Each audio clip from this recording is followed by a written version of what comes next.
B queen channel நேயர்கள் அனைவருக்கும் வணக்கம். இன்னைக்கு ட்ரெண்டிங்காக போயிட்டு இருக்கிற பன் தோசை எப்படி ரெடி பண்ணலாம் அப்படிங்கிறது தான் பார்க்க போகிறோம். அதுக்கு ஒரு கப்பு ரவை எடுத்திருக்கேன். நீங்கள் எந்த மெஷரிங் கப்பு வேணாலும் எடுத்துக்கோங்க. அதுக்கு ஈவனாக தயிர் கலந்தீங்கன்னா நல்லா டேஸ்ட்டாக சாஃப்டாக இருக்கும். நான் அதே மாதிரி ஒரு கப்பு தயிர் எடுத்திருக்கேன். நீங்கள் வேணால் அரை கப்பு தயிர் அப்புறம் தண்ணி கூட சேர்த்துக்கலாம். தயிருக்கு அதுக்கு தேவையான உப்பு போட்டுக்கலாம். தயிர் கம்மியாக சேர்த்துனீங்க அப்படின்னா அந்த சாப்பிட்டு கொஞ்சம் கம்மியாக இருக்கும். தயிர் ஈவனாக சேர்த்தும்போது அப்படியே தோசை வந்து பன் தோசை வந்து நல்லா சாஃப்டாக இருக்கும். பிச்சோன்னா அப்படியே அதையாக பிஞ்சு கீழே உழுகும் மெது மெது.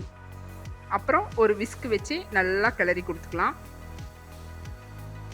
நல்லா அதாவது தயிரும் ரவையும் ரெண்டும் சேர்ந்து நல்லா பாண்டிங் ஆகி ஊறி அப்படியே மெது மெதுன்னு வந்துடணும். அந்த மாதிரி இது பண்ணிக்கலாம். நல்லா விஸ்க் வச்சு கிளறி கொடுத்துக்கலாம். இப்போ அதுக்கு தேவையான ஒரு கொஞ்சம் தண்ணி, ஒரு அரை டம்ளர் தண்ணி கலந்து நல்லா கலக்கி ஒரு அரை மணி நேரம் ஊற வச்சு எடுத்தோம்னா இந்த மாதிரி வரும். பாருங்க, நல்லா ஊறி வந்துருச்சு ரவை. அதை ஒரு மிக்சி ஜாருக்கு மாற்றிக்கலாம். இதில் நம்ம உப்பு மட்டும் போட்டு ஊற வச்சுருக்குறோம். பாருங்கள், நல்லா அப்படியே பேஸ்ட் மாதிரி அப்படியே ஊறி இருக்கு பாருங்கள்.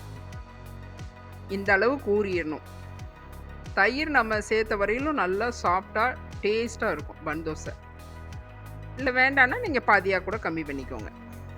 இதை மிக்சி ஜாரில் கொஞ்சமாக அந்த பவுலில் கழுவி கொஞ்சம் தண்ணி அதில் விட்டுக்கலாம். கொஞ்சமாக விட்டுக்கலாம். ரொம்ப தண்ணி லிக்யூடாக போயிட்டால் தோசை வந்து சாஃப்டாக எந்திரிக்காது, கொஞ்சம் அமுங்கின மாதிரி ஆகிடும். அரைச்சி எடுத்துக்கலாம்.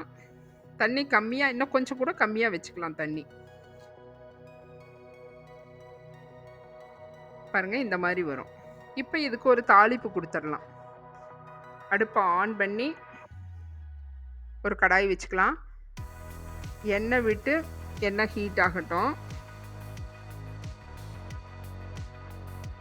இதுக்கு வந்து நம்ம தாளித்து செய்யும்போது ருசியாக இருக்கும். நல்லா பன் தோசை மெத்து மெத்துன்னு. கொஞ்சமாக ஒரு 1/4 டீஸ்பூன் கடுகு, ஒரு 1/4 டீஸ்பூன் ஜீரகம், கடலைப்பருப்பு ஒரு டீஸ்பூன் போட்டுக்கலாம். இதெல்லாம் நல்லா பொரிஞ்சு வரட்டும். நல்லா இப்போ கட் பண்ணி வச்சுருக்க ஒரு பெரிய வெங்காயம் கட் பண்ணி வச்சுருக்கிறேன். அதை போட்டு நல்லா கிளறி கொடுத்துடலாம். இது வந்து பெரிய வெங்காயம் வந்து நல்லா பொன்னிறமாக வரணும்னு அவசியம் இல்லை. ஒரு கண்ணாடி பதம் வந்தால் போதுமானது. ஓரளவு வெந்தால் போதும். நல்லா வதக்கி விட்டுட்டு இதில் ஒரு 2 பச்சை மிளகாவை நான் கட் பண்ணி போட்டிருக்கேன். அதை சேர்த்துக்கலாம். அதோட கருவேப்பிலையும் கட் பண்ணி போட்டுக்கலாம். கொஞ்சமாக மல்லித்தலையும் இதோட சேர்த்துக்கலாம். மல்லித்தலை சேர்த்தா சேர்த்துக்கலாம், இல்லைனாலும் விட்டுடலாம். நான் கொஞ்சம் போல் எடுத்துக்கிட்டேன். அவ்வளோதான். இதெல்லாம் வதக்கி அந்த மாவோடு கலந்துக்கலாம். பன் தோசை வந்து நம்ம எப்படி ஷேப்பாக வேணுமோ அந்த மாதிரி நம்ம ஊற்றிக்கலாம். நல்லா அகலமாக பெருசாக வேணும் அப்படின்னா அதுக்கு தகுந்த ஃப்ரை பேனில் ஊற்றிக்கலாம். இல்லை பன் மாதிரியே ஷேப்பாக வேணும் அப்படின்னா நம்ம தாளிக்கிற கரண்டி இருக்குல்ல, அதில் ஊற்றிக்கலாம். நான் ரெண்டுமே ஊற்றி காமிச்சிருக்கேன். உங்களுக்கு எது உங்களுக்கு ஓகேவோ அந்த மாதிரி ஊற்றி செஞ்சுக்கோங்க. இப்போ நம்ம வதக்கி வச்சுருக்கிற வெங்காயத்தை இதில் கலந்துக்கலாம். அவ்வளோதான், மாவு ரெடி ஆயிடுச்சு. கொஞ்சம் கெட்டியாக வச்சுக்கோங்க. ரொம்ப தோசை மாவு மாதிரி இருந்ததுன்னா கொஞ்சம் சப்பையாக இருக்கும், பன் மாதிரி எந்திரிக்காது. பாருங்கள், நான் கொஞ்சம் பெரிய ஃப்ரை பேன் எடுத்துருக்கிறேன். அதில் அகலமாக ஊற்றி காமிக்கிறேன் பாருங்கள். பன் தோசை வச்சு ஆயில் விட்டு, ஆயில் ஹீட் ஆன உடனே மாவு ஒரு 2 கரண்டி இதனோட அகலத்துக்கு நம்ம மாவு ஊற்றணும். நல்லா மேலே எந்திரிச்சு வரையும் பாருங்கள். இந்த அளவுக்கு 2 கரண்டி ஊற்றிக்கலாம். ஊற்றி சுற்றியும் ஆயில் விட்டு வேக விடுவோம்.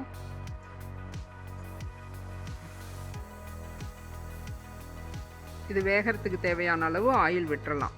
நல்லா பொன்னிறமாக சுற்றி வர வெந்ததுக்கப்புறம் திருப்பி போட்டுக்கலாம். பாருங்கள், இப்போ நல்லா ஆயில் உறிஞ்சி வெந்துருச்சு. இப்போ திருப்பி போட்டுக்கலாம். பாருங்கள், இந்த மாதிரி நல்லா மெத்துன்னு இருக்கும் தோசை.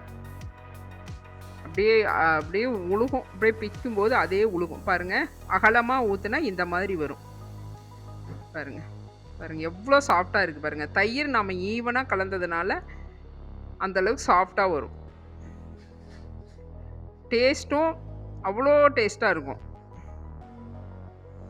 இது அகலமாக நம்ம என்ன பாத்திரத்தில் ஊற்றுறோமோ அந்த மாதிரி ஷேப் வரும்.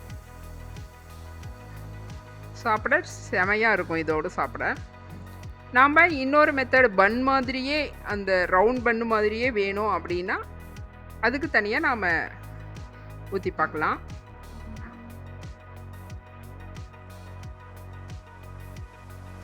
இப்படி தோசை எடுக்கும்போதே அப்படியே பிஞ்சு வருது பாருங்கள். இவ்வளோ சாப்பிட்டு வரணும் பன் தோசைன்னா, அப்போ தான் அந்த ருசியும் இதுவும் கரெக்டாக இருக்கும். இப்போ நான் ஒரு தாளிக்கிற கரண்டி வச்சு அதில் வந்து ஆயில் விட்டுருக்கேன். அதில் இப்போ மாவு ஊற்றி காமிக்கிறேன் பாருங்கள். கரெக்டாக ஒரு கரண்டி மாவு பிடிக்கும். இது வந்து ஷேப் வந்து அசல் பன் மாதிரியே வரும். இதுவும் அதே மாதிரி ஊற்றி சுற்றி வர ஆயில் விட்டுக்கலாம். நல்லா வெந்து வரட்டும். ஆயிலெலாம் உறிஞ்சதுக்கு அப்புறம் தான் நம்ம அதை திருப்பி கொடுக்கணும். முதல்லையே கொடுக்கும்போது பிஞ்சு வந்துடும். இதுக்கு ஒரு ஸ்பூன் எடுத்து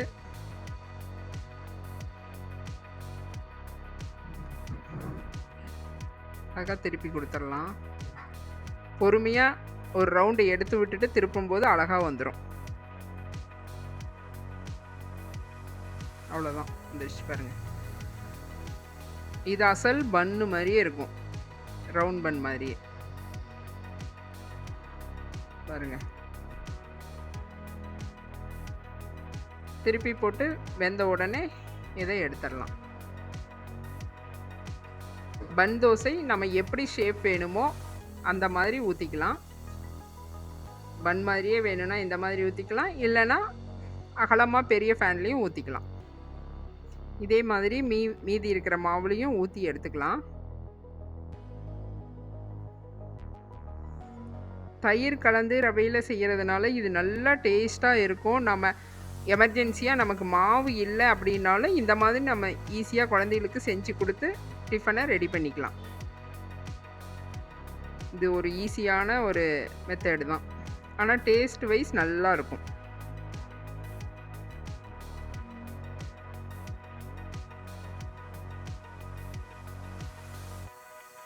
அதே மாதிரி தான் எல்லா மாவையும் ஊற்றிக்கலாம்.